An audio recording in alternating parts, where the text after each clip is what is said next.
Madam Boss is trending again because of a new song that she released, Mabingo Mabingo. Mabingo from interview ya Ola kwanga kapfeka maglazi taira, and my titi commented kuti ekuvhara fakeness izere maziso who wears shades mumba, and then now she has made a song out of it. Last time she did Beyonce Wekutemu, and this time around Mabingo Mabingo. Taira is very creative. She can create humor out of nothing. Asikanyika kedu kanombonakidza asi tinotombokangamwa tine nhamo hatina kana mari hatina kana chii totombokangamwa zvebhiuri kutinetsa iri takutomboita zvemabhingo mabhingo kubva nezuro mumind medu mungori mabhingo mabhingo mabhingo mabhingo hakasi kubuda kasong kacho, and she never disappoints. Pese paanongocreata kasong sonyatsozoti kasong ikako nanhasi vanhu vachiri kungoti Beyonce Wekutemu nanhasi kasong iko kangori mumind mevanhu. Hataira anogona zvake, she is very creative, and tatoona chekutotamba paindependence. Handi hatina song yeindependence Taira mbauya zvake mbaapedza masports. Pain goes straight to my husband's cow.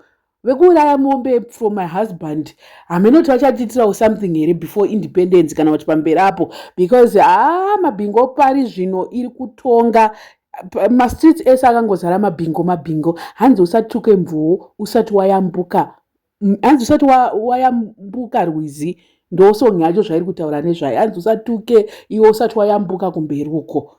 Taira asarenda anopenga penga chaiko chaiko. Ari kutaurwa pandimaitika kuti nyaya yekutuka vanhu iyi usati wayambuka ka waisiya. Last time she made more than $10,000 nenoise iyoyi yaitika yeBET yechichichi nedrama rakaitika namaititi, and madrama ese anongocreatwa namaititi. Taira anoti make sure kuti atomamonetizer aita mari out of it. YekuBET yaya she showed us kuti ndatova pa10,000 nenoise yenyi, what more kumberi uko kuti ndichaita mari. Mwedzi wanga usati wapera pakaitika noise yeBET iyoyo, which means kuti that month she earned a lot of money out of drama. Maititi creates the drama, Taira benefit from it. Mukuona manje nyaya yacho kwainoenda yacho yekuti munhu anodena adena usingazototi you are making somebody rich out of kudena ikoko.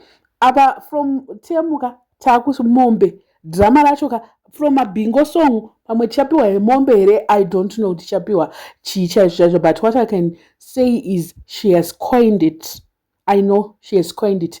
Hanzi bvisa mabhingo wanyanya fakeness, song iri kuti bvisa mabhingo wanyanya fakeness.